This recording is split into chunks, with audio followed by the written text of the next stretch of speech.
دما خوش ببینرین هجا ایرو هشت چله 2024 روزان جی روزا دوشمه امی بویرو گشتران هری سرکه و هری باکشین له هری مرودانه مجوره پیشکش بکن لیم دست پیکی چند سرنوشین ما. ارتش ترکیه داگیرکر به بالافرین بیمروف ریشی شهبا او من بجیگر.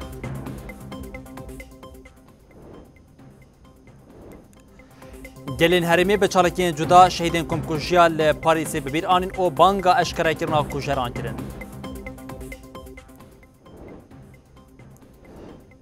ل اروپای پنگاوا شاندنا کارت پستالان آجبو امرالیه دست پیکر ده کارت پستالان ده داخواز آزادیا ریبر آپو هات کرن.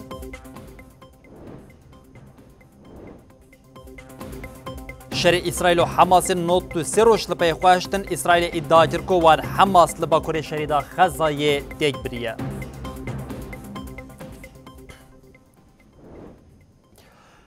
بری بینرین هجاف سرنوچین مبون اونها جمعی برفرهیا بلتنا خواج وره پیشکش بکن نوچه همه یکم شی تکلداری ایریشن قرکریان داگیرکریا دولتا ترکیه ین لسر هریم بون هم لشهبا هم لمن بیجیم به بالافرین بیمروف ایریشن داگیرکریا دولتا ترکیه هبون بطایبت ده ساعت ایواری ده لگنده قرطویران دیه من بیجیم به بالافرین بیمروف این ارتشا ترکیه داگیرکر ایریش بیک آنین لعالیه کردن جی لعالیه روش آوای گریس پیش ده ایریشا دولتا ترکیه داگیرکر ده لشکره که حکومت شامی بگیرانی بریندار بو. به بجاهی و هوایی ایریشین داگیرکریا دولتا ترک لسر هرمی رانا وستن. ایرو جاره کدن جی کانتونا فراتی حتی شهبه و عفرینه ایریشین داگیرکریه هبون. لشهبه جی تفگار بالافرین بیمروف ین دولتا ترک لسر هرمی رانا وستیا. بالافرا بیمروف یا ارتشا دولتا ترک داگیرکر سی جاران گوندی سموقای شهبه بمبا باران کرد. ده انجام ده زیانین مادی چی بون.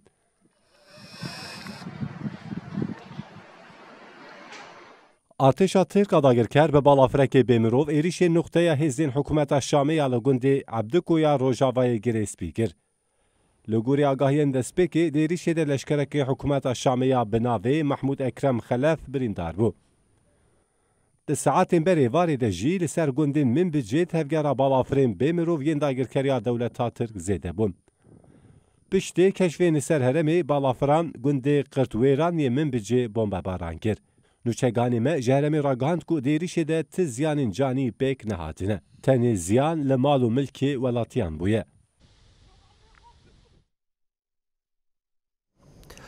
برکم کجیا یکمنی یا لپاریس کود نهی چلیا 2013 دا پیک هات بو به راستنا روژه رجی ادی چالاکی او برتکن درد کبن لهم بریوی که او داخوازا زلاکرنا پشت پرده آوی کم کجیه تکرن هری داویه جی کمیتار وبرا پارتیا کارکرین کردستان پیک کشی به داخلی کن نویسکی بالکشان سر کم کجیا پیک هاتی او گوت اوی جبو زلال بون او پشت پرده آوی که خبات او تیکوشی ناخوا بدون بین او بانک له هر کسی کرن کو بتایبتی اف کم کجی نکم کجی کشریزه او حتی نهاجی تیکناوی بیریشین قرکر او بتینگریا یا لسر هریمی را هاتا کرن او جاره کدن تقاضی لسر ویه که هاتا کرن حتی کو زلال بونا پشت پرده آوی کم کجی او تیکوشی ناخوا او برخودانی هینا جو خورتر بکن. کمیته یاری برا پککی به بونه سالوگر 11 آکم کجیا پاریس داخویانی دا. ده داخویانی پککی ده هات گوتن بریا هر تشتی تاوی کو کجار و هزین لپش کم کجی اشکرن دولت فرانسای کو هر دو کجارین کم کجین پاریس ندارزان. هول دا بنو خمینه جبر کو پیوستی عدالت و حقوقی دموکراتیک بجه نانی ام و بتوندی شرمزاردکن. ده داخویانی کمیته یاری برا پککی ده اشارت به وان خصوصان هاته کرن. لسر و بینگهی ده سالوگر 11 کم کجا یکمین ده ام شهیدین گلک هجاین هر دو کم کجین پاریسی به منتک مازن ببیرتینن. ام سوزا خواجاره کدن دوباره دکن کو آرمان جنوان بسر بخینن و خودی لبیرانی نوان درکوین. هرچند دولت فرانسای هولد ده وشیره جی ام اورaya گشتیا دموکراتیک کجارین هر دو کم کجین پاریسی و هزین لپشتوان باشناز دکن. بریاره هر دو کم کجیان جالی روبریا طایب اردوان و حتی داین و جالی حکان فیدان و بجه حتی آنین. تاوی کو بویر اوقاسی اشکره و 11 سال دسر درباس بونه جی دولتا فرانسای راستی جرaya گشتیره اشکره نکر. PKK diyar kir ku divê Komku jiyê Parîsê bên rûnî kirin û hesabê wan bêpirsîn û wiha domand. Ev Komku jî parçeyek ji êrişên mîtîngerî û qirkirinê ye. Baweke zanebûn yek ji damezînerên Partiya me Hevrê Sakîne cansız kirin armanc. Bi esasî hedefgirtina jinên şoreşker êrişa li dijî xeta azadiya jinê û jiyana azad e. Ji ber vê yekê divê ev Komku jî ji rêzê û sivêkneyê nirxandin û ji bo rûnîkirina van komkujiyan bêyê derengmayînek hesab bêxwestin. Komîteya Rêvebira PKK herê dawî got, têkoşîna li dijî komkujiyê di sala 11 de di nava tevgerekê mezin de tê meşandin. Heta hemû sûcdar bên darizandin û edalet pêk were wê ev têkoşîn bidome. Em bank li gelê xwe û dostên xwe dikin ku bi çalakiyên mezintir pêdiviyên edaleta şoreşkerî di pratikê de bi rengekê serketî bi cih bînin.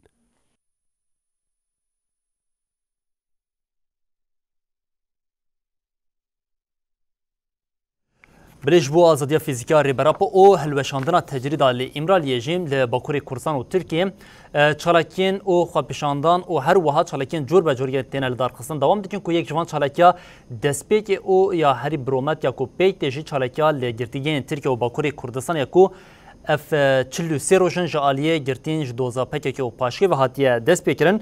Li aliyeke din tevê çalakiyên nobeda edaletê yên li bajarên Amed, Wan, Mêrsîn, Edene, Stenbol û İzmîrê pêk hatî vê carê çalakiyê li bajarê Mêrdînê jî dest pê kir. Çalakiya greva birçîbûnê kogirtiyên siyasî bi daxwaza ji Abdullah Öcalan re azadî ji pirsgirêka Kurd re çareseriya siyasî dana destpêkirin di roja 43 de didome. Xizmên girtiyan jî di vê çarçoveyê de li Amed, Wan, Stenbol, İzmîr, Mêrsîn û Adanayê nobeta edaletê didomînin. Li Mêrdînê jî nobeta edaletê bi pêşengtiya xizmên girtiyan û Meclîsa Dayîkên Aşîtiyê ha destpêkirin. Beriya nobetê li pêşiya avahiya rêxistina Partiya Herêmên Demokratîk ya Mêrdînê daxuyanî hate dayîn û wiha hate gotin. Yeko çareseriyê pêşkêş dike û ji bo aşîtiyê destê xwe dirêj dike Birêz Abdullah Öcalan e. Divê bi vî destî weregirtin. Girse piştî daxuyaniyê derbasî avahiya DPP bûn û nobet li wir destpêkirin.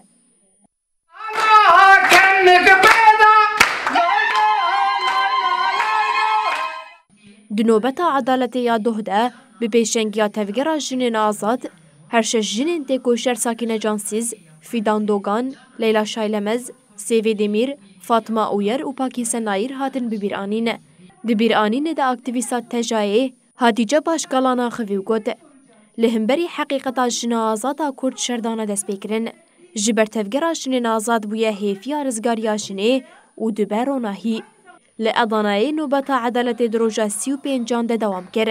Rêveberên Dem Partî û gelek dayîkên aşîtiyê tevlî li çalakiyê bûn. Navenda şaristaniyê ya Parîsê canan jî ji bo Kurdnekujî û Yekîtiya Kurdan biradestkirina laşkên.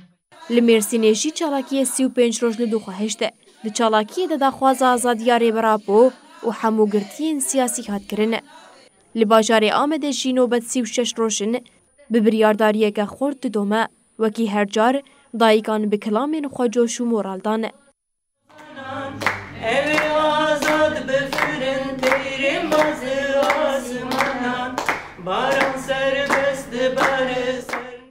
Nobeta edaletê ya Liwanê jî 35 roj li dûxweheşt. Endamên Meclîsa Dayîkên Aşîtiyên Geverê serdana çalakiyê kirin.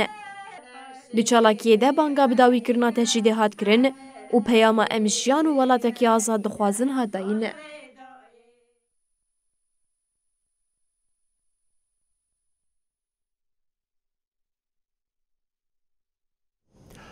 Li Tirkiye dozek bi navê doza Kobanê heye ku ew ji girêdayî pêvajoya de dema berxwedaniya li Kobanê ya li dijî çeteyên Daişê dihate kirin de û her waya peyamên piştavaniyê û têkildarî vê yekê rabûn dozek bi navê doza Kobanê vekirin û rejima faşîst ya dewleta Tirkiye ji bo بێدەنگkirin û zexta li ser gelê Kurd û bi taybet demokratên li Tirkiye û Bakurê Kurdistanê di vê çarçoveyê de bêtirî 100 kes dan li ser vê dozê lêpirsîn têkildarî wan dana destpêkirin û rojane jî an bijîn her dem ev dostê vekirin û yek ji kesê ku di vê çarçoveyê tê darizandin jî hevserokê giştî berê yê HDP Selaheddîn Demirtaş e vê carê jî di doza ku Demirtaş hat pêk hat de gotina rêberê gelê Kurd Abdullah Öcalan weke sûcekê derket pêşî lê Selaheddîn Demirtaş got ev dibe ku di çarçoveyeke siyasî de weke partiyên siyasî dikarin li ser vê yekê nîqaş bikin û binirxînin ev ne karê darasê ye û her wiha ev ne gotineke ku ji aliyê min ve hatiye gotin ji aliyê bi milyonan kesê ve ev gotin hatiye gotin li aliyekê din jî careke din Demirtaş ji bo pirzîrêka Kurd got niha pirzîrêka ku li nava Tirkiye û Bakurê Kurdistanê heyî pirzgirêkeke ku rejima faşîst ya ku dijminane û înkara gelê Kurd ya dide meşandine. Di doza Kobanê de siyasetmedaran li ser gotina rêberê gelê Kurd Abdullah Öcalan û Kurdistanê sekinîn. Siyasetmedaran diyar kirin dozger nikare vê bike mijara sûc û parastina xwe kirin. Bi hinceta çalakiyên 6 cotmeha 2014 li dijî êrişên Daişê yên ser Kobanê 18 jê girtî bi giştî 108 kes ji doza Kobanê tên darazandin. Emirle, talimatla kadrolarımız... Doz bi parastina hevserokê giştî HDP'ye berê Selaheddîn Demirtaş li girtîgeha Sincanê ya Enqerayê dewam kir. Selaheddîn Demirtaş diyar kir fezlekeya hejmara nozdan ji ber axaftina wî a têkildarî rêbera Po hatiye amadekirin û wiha got. Gelo ji bo Abdullah Öcalan gotina birêz rêberê gelê Kurd çawa dibe dayina pesnê suçdar. Em vê nîqaş bikin. Kesek çawa ji hêla gelekî ve weke rêber tê qabûl kirin, ev mijara rexne û nîqaşên siyasî ye. Mijara daraze nîne. Neyle tehdit ediyorsunuz bizi? Neyle? Merak ediyorum neyle tehdit? Demirtaş diyar kir dema ew dibêjin rêberê gelê Kurd Abdullah Öcalan xwedî li hewldanên ji bo aşîtiyê derdikevin û nêzîkatiya rêbera Po ya derbarê vê yekê de bibîrxist. Siyasetmedar Demirtaş destnîşan kir lewra dozger jî nikare vê mijarê bike sûc û ev tişt anî ziman. Bihêlin em biryarê bidin bêka em ê ji kê re bibêjin birêz. Ne min bi milyonan kesan Abdullah Öcalan weke rêberê gel ragihandin. Bi milyonan kesan bi dehan caran pêngava bi wî re hevdîtinê bikin û pirsgirêka me çareser bikin dan destpêkirin. Bûyerekî travmayî ye ku dozger û dadgeh vê mijarê dikin mijara suç. Çözüm barış olsun dedik. Demirtaş her wiha diyar kir ew ji ber gotina Kurd û Kurdistanê jî tên darazandin û got. Pirzgirêk nehebûna gelê Kurd e.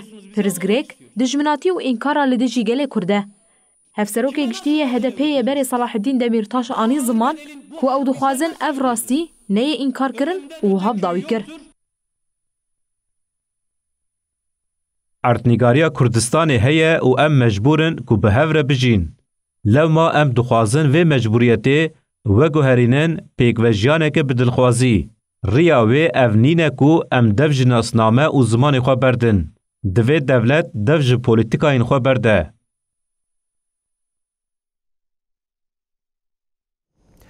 Platforma Ekolojiya Jin ya Rojava bi daxuyaniyekê pêngavek ji bo azadiya fîzîka rêber Apo da dest pê kirin pêngava ku wê siba dest pê bike wê heta 4 Nîsanê dewam bike. Daxuyanî li Qamişlo bi dirûjma ji bo hebûna xwe li hemberî qirkirina jin û ya xwezayê li ber xwe bidin û bigihêjin azadiya hate dayîn. Dê daxuyanî de wiha hate gotin. Azadiya jin û xwezayê bi azadiya rêber Apo ve girêdayî ye ji bo em karibin azadiya xwe bi dest bixin divê em fikrê rêber Apo pêk bînin. Platformê diyar kir ku ew ê pêngava wan ji nehê çileya 2024 heta 4 Nîsanê dewam bike û wiha nîzman. Em bank li hemû welatiyan dikin ku ji nehê çileyê pê ve li mal, kolan û derdora xwe kulîlk û daran biçînin. Ji bo em vegerin ser koka xwe û hemû kumkujiyan rawestînin bila bi felsefeya her malek şitlek her şitlek darek di pêngava civakiya ekolojik de bibin yek. Hin ji xalên bernameyên pêngavê jî wiha ne. Li navendên cuda wê semîner bêne li darxistin, wê civîn bên çêkirin û nêzîkatiyên her malek şaxek, her şaxek darek pêk bên. Li deverên ku pêşengên jin lê hatine kuştin jî wê dar bêne çandin.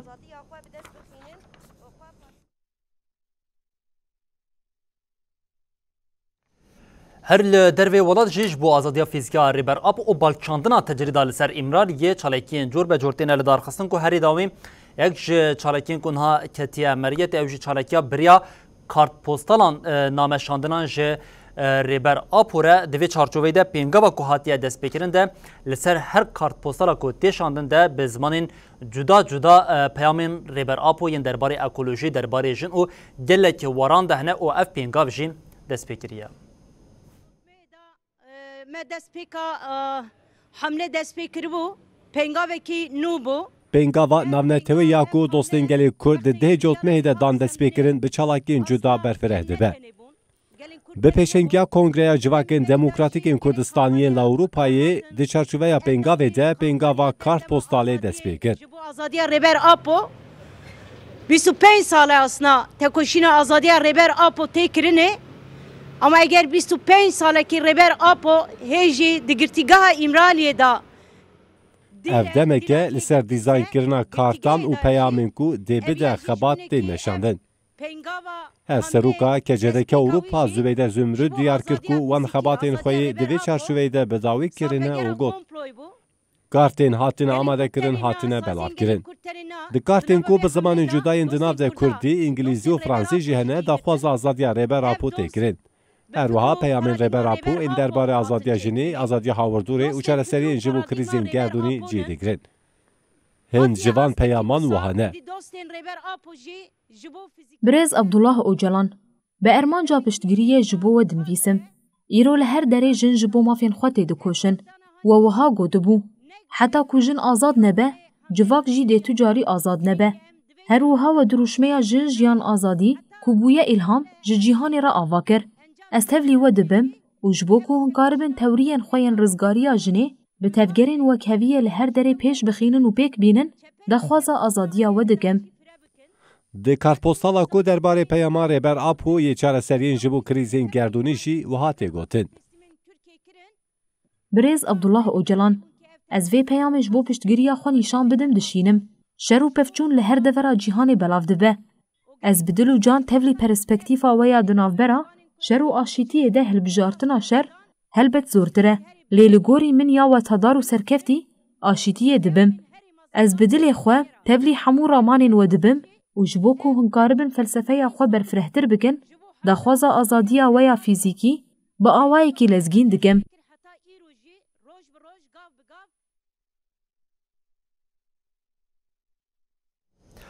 بله سال 2023 به چه آوای درباز بو هم سر عرده و هم جه به تایبتی ایرشین هوای آسمانین کو پیکن به ریا دانین کو جالین سازین پیوندیدار و دانین فرمین کو هاتن ما بو بینرین هجره پار وکر بو لگلو لزندانین به تایبت لزندانین لشکری سال 2023 جبو سوریه به چه آوای درباز بوم هری داوی ناوندا چاودری مافی مروان یا سوریه راپورا سال 2023 یا تکیلداری işkenceyin ku zindanên li ser xaka Sûriyê pêk xatine biraya giştî re parvekir di rapora ku hatiye parvekir an ku bilançoya sala 2023 ya hatiye parvekirin de jî careke din derdikeve pêş ku li zindanên ku dibin kontrola hikûmeta Şamê de ne tüllü heşt kes hatine kuştin, ji ber işkenceyê hatine kuştin. Her wiha li hermên ku dibin kontrola çeteyên dewleta Tirkiya dagirker de jî bi qasî 5 kes di zindanan de li gorî hatine belgekirin, li gorî daneyên fermîn hatine belgekirin. Hatine kuştin lê careke din Hêzên Sûriya Demokratîk ku bi qasî ji sadî bêtir 25 heta 30 ji xaka Sûriyê kontrol dike ewlekariya wê diparêze li zindanên ku dibin kontrola qesê didene jî tikesekê ji ber îşkenceyê nehatiye kuştin û agayên hîn berfirehtir yên têkildarî vêyekê jî di nûçeya me de em temaşe bikin. Li Sûriyê bi belabûn û destwerdana hêzan re rûmeta welatên Sûriyê di zindanên hêzên çekdar de têwinda kirin û dizîn. Tevî derbasbûna bêtirî 10 salan di şerê navxweyî re hîna jî Sûrî di zindanên hêzên leşkerî de li jêr îşkenceyê tên kuştin. Navenda çavdêriya Sûriya mafên mirovan ragihand ku di sala 2023 de 53 kes di zindanên leşkerî û dibin îşkenceyê de hatine kuştin. Li gorê wê 48 kes di zindanên hikûmeta Şamê, 5 jî di zindanên dagirkeriya Tirkiyê de hatine kuştin. بویکی چاودێری di rapora xwe de tu bûyerekê kuştina li zindanan li heremên Hêzên Sûriya Demokratîk Qesedê tomar nekiriye.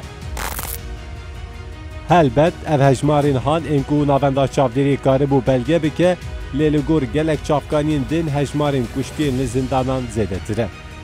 Navenda çavdêriyê her wiha diyar dike ku ji destpêka tevgera gelerî li Sûriyê 49,405 kes di zindanên hikûmeta Şamê de hatine kuştin.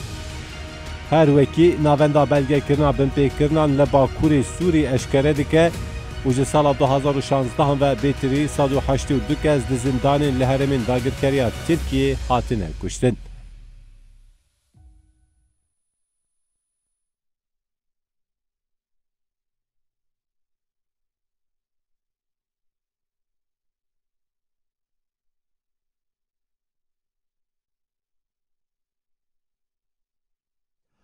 بله جبو اولکاری جبو پاراستنê jî hemaneke bingenya serekiya ku heye herkes divê ciyê xwe di nav de bigiran ku hemû pêk hate ji bo parastina herêm û destkeftî û ziman û hebûna xwe divê ciyê xwe di nava qada têkoşînê de bigire ku meclisa leşkeriya Sûriyanan jiya li Bakur û Rojhilatê Sûriyê ji bo parastina pêk hatiyan ji bo parastina fikir û felsefeya bihevrejiyanê ku ev 11 salin li kêleka Hêza Sûriya Demokratîk Qesedê di tekoşînan de ciyê xwe de meşandin û îro jî êdî meclis derbarê sala xwe ya 12 dibe têkildarî vêyekê fermandariya giştî ya meclisa leşkeriya Sûriyanan bi daxuyaniyekê ragihand ku ew ê têkoşîna xwe ya li dijî çeteyên Daişê û êrişên qirkeriyên dagirkeriya dewleta Tirkiye li bi nava Qesedê de bidomînin. مترسیه لسر پیکاته و زیدبونا دستاوردانین درve parastina duarê leşkerî dekir yek ji hêmanên bingehîn yên li herêmê. Di şerê li Sûriyê ku ji sala 2011 ve li dare civaka Sûriyan jî ji bo parastina xwe neçarî avakirina hêzeke leşkerî dît. Bi vê ermancê Meclisa Leşkeriya Sûriyanî hate damezrandin.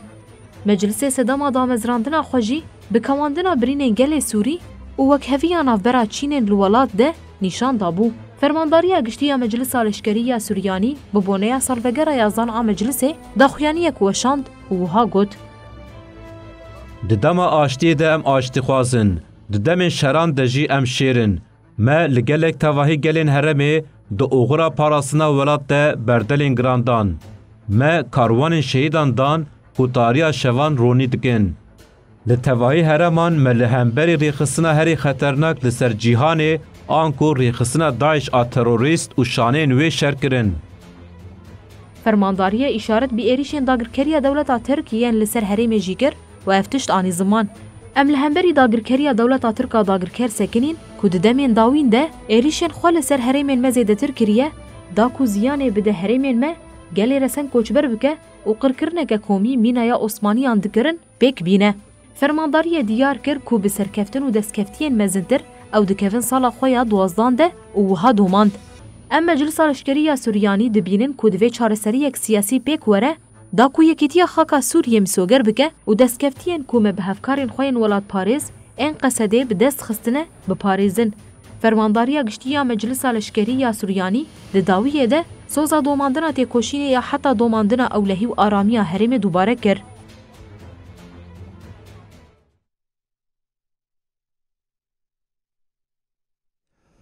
Koordinasyona jin a rêveberiya xweseriya herêma Bakur û Rojhilatê Sûriyê jî civîna xwe ya salane li bajarê Reqqayê li darxist. Di civînê de xebatên ku li 7 kantonan pêk tê hatin nirxandin û bi her wiha beşdarên civînê jî bal kişandin li ser rola jin ya di aliyê siyasî û xeberî xistnekirinê de.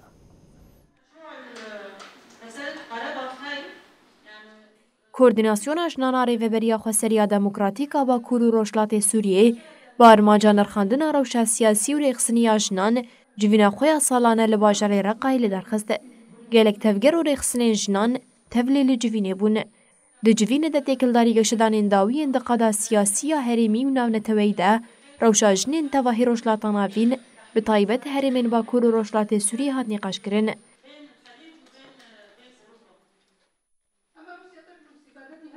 Jinan di civînê de balkişandin ser rewşa jinên li herêmên kojaliyê dewleta Tirk ve hatine dagirkirin û diyarkirin ku jin li wan herêman rastî her cûre zext û tundî têne. Kesên axivîn gotin ئەمێ حتا داویە تێکۆشینا خۆ بدۆمینن و خۆ بگهێنن هەموو ژنانە برێخستنا تەواهی جوواکێرە ئەمێ ئازادیە بدەست بخن هەروەها راپۆرên کار û xebatên salekê yên 7 kantonan hatin xwendin.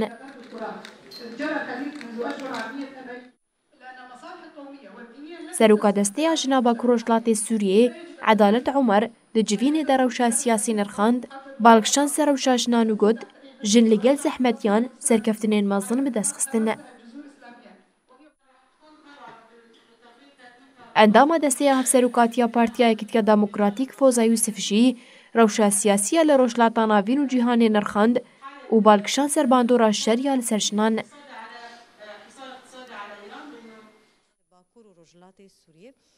Cîgira desteya jina rêveberiya Xweser Rûken Mele İbrahîm jî derbarê kar û xebatên hatine meşandina xwî. کار و خباتên di sala 2023 de bêtirî wêna em bêjin muhadara semîner çêbûn nedwe hatin li darxistin em bêjin perwerde hatin çêkirin yanî salekî terî tije bû her wiha em bêjin projeyên jin li ser asta herêman her wiha li ser asta Bakurojlatê Sûriyê tiştê goha çêkirin niha di hundirê civînê de wê were nîqaş kirin. Di dawiya civînê de wêrê li bernêrîn û pêşniyarên beşdaran bêvekirin li ser vê yekê jî dê xebat, plansazî û projeyên sala 2024 bên diyar kirin.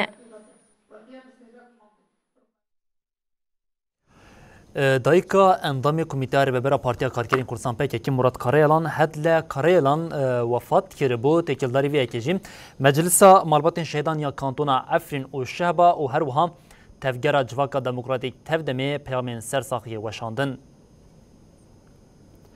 Meclisa Malbatên Şehîdan ya Kantona Efrîn û Şehbayê ji ber wefata dayika endamê Komîteya Rêvebera PKK Murat Karayalan hedle Karayalan peyamên sersaxiyê dan. Meclisê di peyama xwe de wiha got me bi xemgîniyeke mezin nûçeya wefata hedle Karayalan bihîst. Em sersaxiyê ji malbata heval Murat Karayalan tevahiya xizmên wî û gelê Kurdistanê re dixwazin. Dayika hedle bi xortî beşdarê têkoşîna rizgarkirina Kurdistanê bo xwedî giraniyeke xurt bi doza Kurdan a adilane bû. Her wiha bi eşqa xwe ya mezin û baweriya xwe ya Kur a bi azadiya Kurdistanê re ji tevahiya dayikên Kurd re bomînak. Tevgera Civaka Demokratîk Tevdem jî bi daxuyaniyeke nivîskî wiha got. Hedle dayika hedle ji dema damezrandina PKK ve bi têkoşîna têr te jî jiyan kir. Malbata wê bi salan li hemberî siyaseta faşîzma Tirkiye li ber xwe da. Em sersaxiyê ji hevrê Murat Karayalan, malbata ya Welat Parêz, hemû heval û fermandarên tevgera azadiya Kurdistanê tevahiya gelê Kurdistanê û pêkhatên herîmê re dixwazin.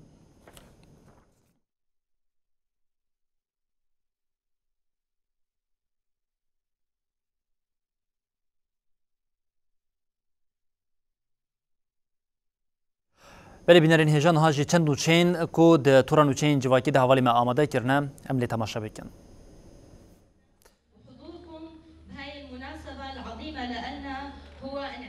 Li bajarê Hesekê Partiya Sûriya Paşeroj civîna xwe ya salane li darxist. Civîn bi duruşma Partiya me Paşeroja me ye rêveberiya me mîsogeriya me ye hêzên me serkeftinên min e Sûriya me dike yek pêk hat. Di civînê de rapora saliya partiyê hate xwendin. Piştre hilbijatina berdef û cîgirê wê ji bo Meclîsa Kantona Hesekê wê bê diyar kirin. Her wiha endamên Meclîsa Kantonê wê ji 27 endaman pêk bên.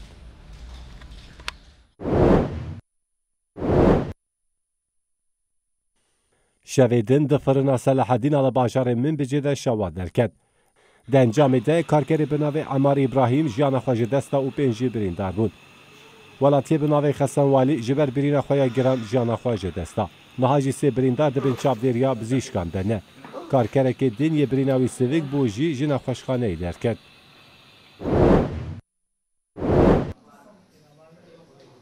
Li bajarê Reqqayê rêxistina civaka sivîl civîna xwe ya salê li darxist. Civîn li hola Yekîtiya Parêzeran a Kantona Reqqayê bi duruşma ji bo welêt û pêşxistina karê pêşesaziyê pêk hat. Di civînê de rapora saliya Yekîtiya Ofîsa Pêşesaziyê hate xwendin. Her wiha têkildarê giringiya peydakirina çîment û sotemeniyê hatin nîqaşkirin. Hate destîşankirin ji bo şopandin û jimartina kargeh û kompanyên li kantonê pêwîst e komîteyek bê ava kirin.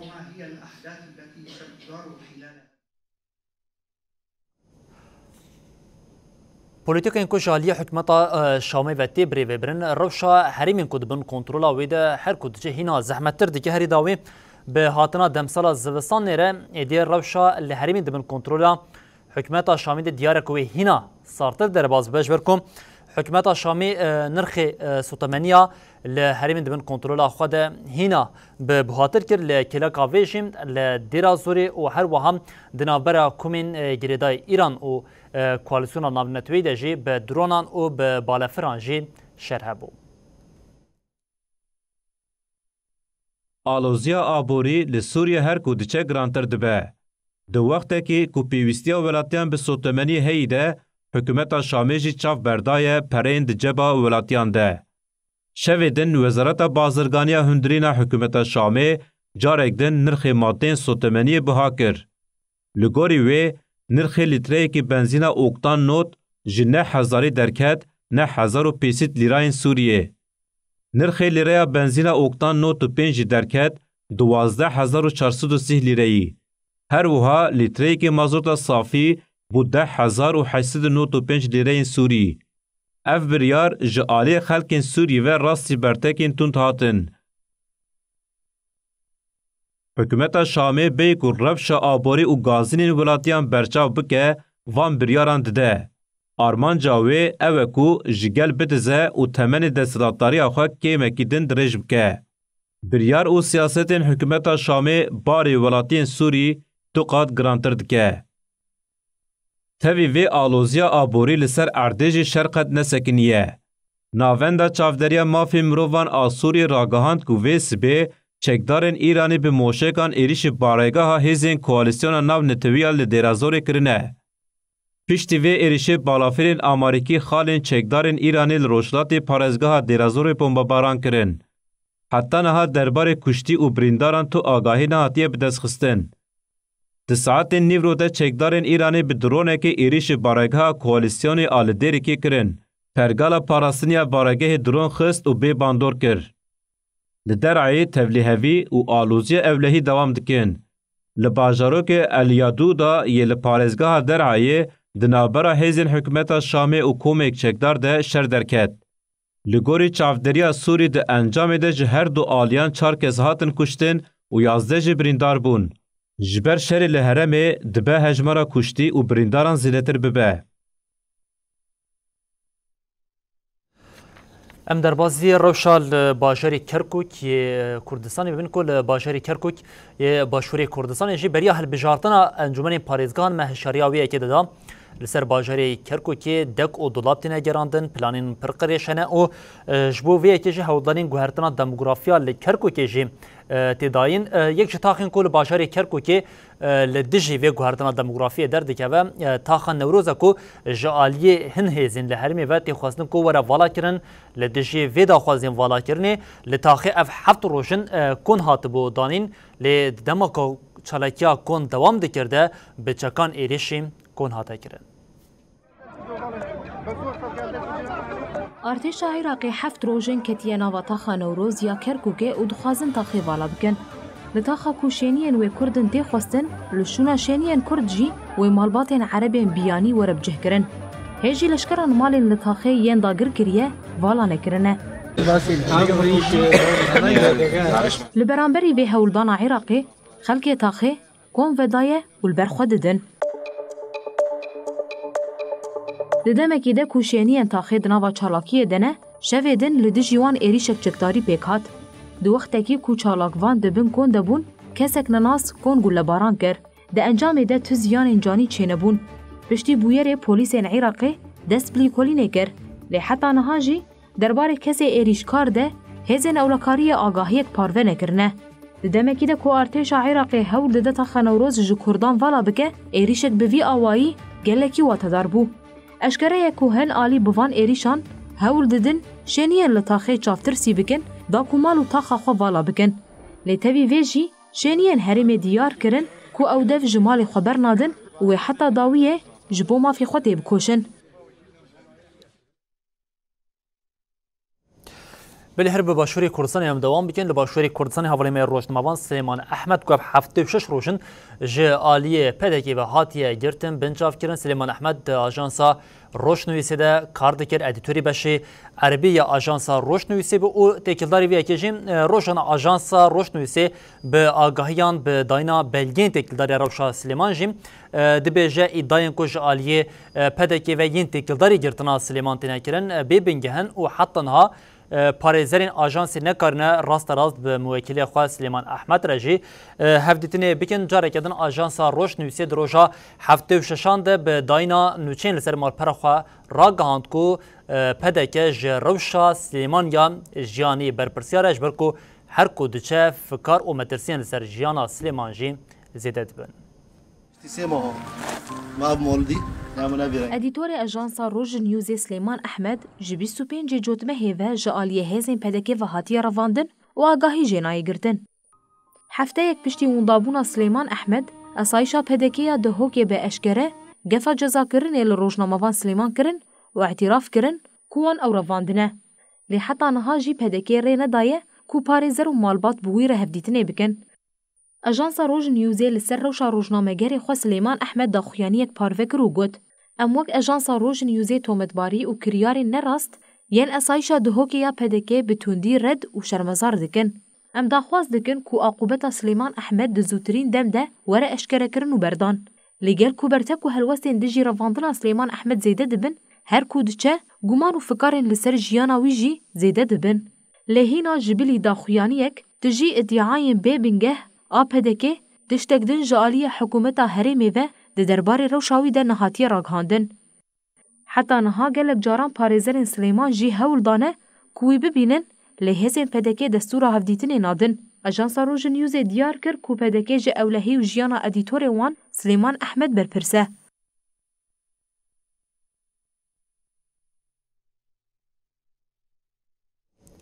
بلم دەربازی ڕەوشا لە ناوا غەزای ببن ji ber ku ev not û sê rojin li nava şerîda Xezayê şereke dijwar û wêrankar heye di şerê ku di navbera Hemas û Filistîn di navbera Hemas û İsraîlê de pêk tê heta niha bûye sedema ku hema bêje şerîda Xezayê li beşî wê bakur piraniya xwe bi erdê re bibe yek ji xwe wênên wê yekê jê rojane di medyan civakî û her wiha biriyan nûçeyên xwe jî em bi webînerên hêjara parve dikin di nava şerê not û sê rojan de ji mara Filistîniyên ku heta niha di encama êrişên İsraîlê de hatine kuştin 23,000 derbas kir û bêtirî du qatî wê jî heta niha birîndaran hem wextî bilançoyeke bi vî awayî artêşa İsraîlê îddia kir ku wan li bakurê şerîda Xezayê Hemas têk biriye.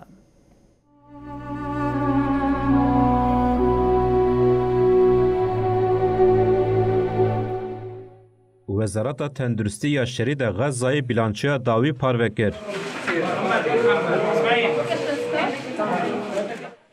Wezaretê ragihand ku di nava 24 saatên dawî de 113 Filistînî hatiye kuştin, 205 kes ji birîndar bûye. Her wiha wezaretê daxuya kirin ku li nexweşxaneya Aqsayê Dêr el Belahê 73 mirî û 99 birîndar anîne.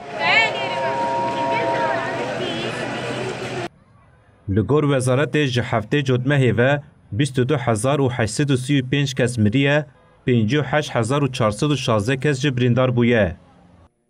Li gorî Wezareta Tenduristiya Filîstîniya li Ramallahê di êrişên İsraîlê de li Cenînê 8 Filîstînî hatine kuştin. Polîseke jin a İsraîlê li Cenînê di encama teqîna bombeyek li nêzî wesayîta wê hate kuştin. Li nêzî Ramallahê di şer de sivîlekî İsraîlî hate kuştin. Polîsên İsraîlê piştras kirin ku li nêzî Qudsê di encama gullereşandina wezîfedaran de ku dest li êrişekî li wesayîtekî werdan, zarokek hat kuştin. Artêşa İsraîlê li Xan Yunus a başûrê şerîda Xezayê êrişa hevayî pêk anî. Di vê êrişê de wesayîtek ku rojnamegeran tê debû hat armançkirin. Di encama vê êrişê de nûçegihanê AFP û nûçegihanê televizyona El Cezîrê jiyana xwe ji dest dan. Li gorî Komîteya Parastina Rojnamegeran ji destpêka şer heya niha 77 rojnameger û xebatkarên çapemeniya hatine kuştin. Li aliyê din Sendîkaya Rojnamegerên Filîstînî jî ragihand ji heftê cotmehê ve 107 rojnameger hatiye kuştin. Li gorî ajansa nûçeyên Almanî DPA ragihand ku Hamasê di pevçûnên li rojhilata Xan Yûnisê de 18 leşkerên İsraîlî hatiye kuştin. Ajansa nûçeyên Filîstînê Safa jî vê yekê piştrast kir û anî ziman ku piştî pevçûnê İsraîl bi helîkopteran kuştî û birîndaran ji qadê birin.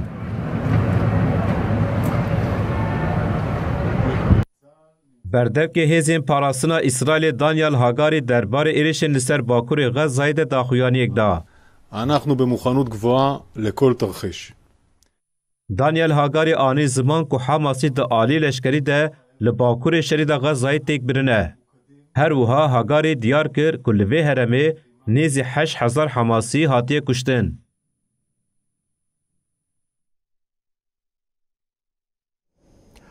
Belê ser asta canê jî gelek nûçeyên girîng in ku bûyeriyên rojane pêktên hebûn ku mav jî ji were di tora nûçeyên cihânî de komkiriya ku yek jiwan jî li Pakistanê li dijî wesayîteka polîsan êrişek pêk hat di êrişê de 5 polîs hatin kuştin li aliyekê din ji mara welatiyên li nava Iraqê zêdetir bûye û hemwextê vê bîlançoya ertehêja li Japonyayê giran dibe.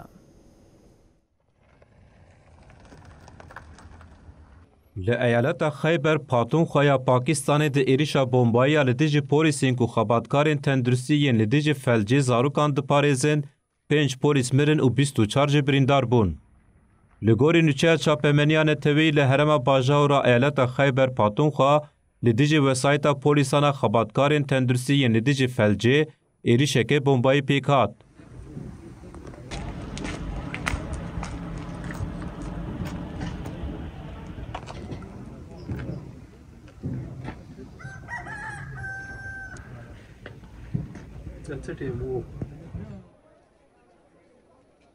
Çekdarê Talîbana Pakistanê yên li Xeyber Paxtunxwa çalakin li dijî ekîbên derzîlêdana felcê û polîsên ku wan diparêzin êrişan pêk dînin.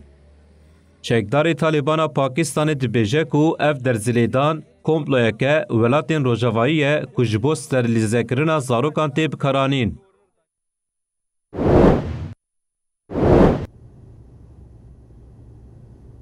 Almanya ragihand ku ew ê li dijî firotina balafirên şerên Eurofighter ji Riyadê nesekine. Berlînê piştî kuştina Cemal Kaşıkçî ya 2018 li Konsolosxaneya Arabistana Sûdî ya li Stenbolê firotina çekan a ji bo Arabistana Sûdî rawestandibû. Wezîra Karê Derve Almanyayê Annalena Baerbock ragihand ku hikûmeta Almanyayê li dijî firotina balafirên şerên Eurofighter bo Arabistana Sûdî dernakeve. Daxuyanî tê vê vateyê ku peymana 48 balafirên Eurofighter ku ji hêla Velîehdê Arabistana Sûdî Muhammed bin Selman ve li Londonê hatî îmzakirin dikare pêk were. Ji ber ku Eurofighter projeyeke hevpera İngilîstan, İtalya, Almanya û İspanyayê ye, ji bo firotina balafirên şer jî erêkirina Almanyayê pêwîst e.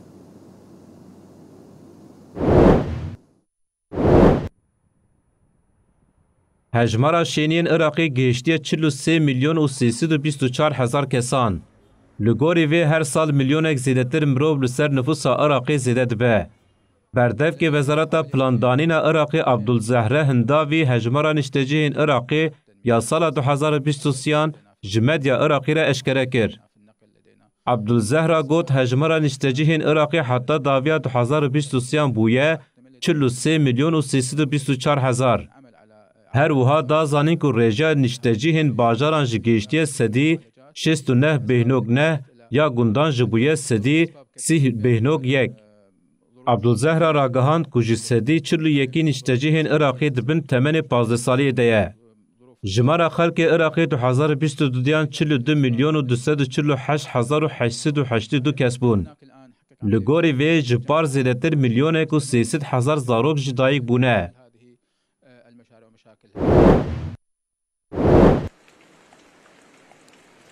Li gorî bilançoya nû di ertêja Japonyayê de heta niha 168 kesan jiyana xwe ji dest dane, 323 kes jî win dane. دیەکە چلەیەدا لە نێڤگراڤا نۆتۆیا لە بەحرا ژاپۆنیایە bi pîleya 7.5 ارتش çêbû. Li gorî rayadaran hejmara kesên ku jiyana xwe ji dest dane bûye 168. Li gorî daneyên nû yên parêzgeha Ishikawayê ku gelekî ji vê karasetê bandor bû, 565 kes jî birîndar bûne. Hat ragahandin ku 323 kes ji winda bûne û piraniya kesên winda ji bajarê Wajimayê ye. Di adara 2011 de li Japonyayê ertêşekî giran a bi mezînahiya 9.0 pileyî rû dabû, tsunamiyekî mezin qevimî bû. Di encamê de nêzî 20,000 kesî jiyana xwe ji dest dabûn.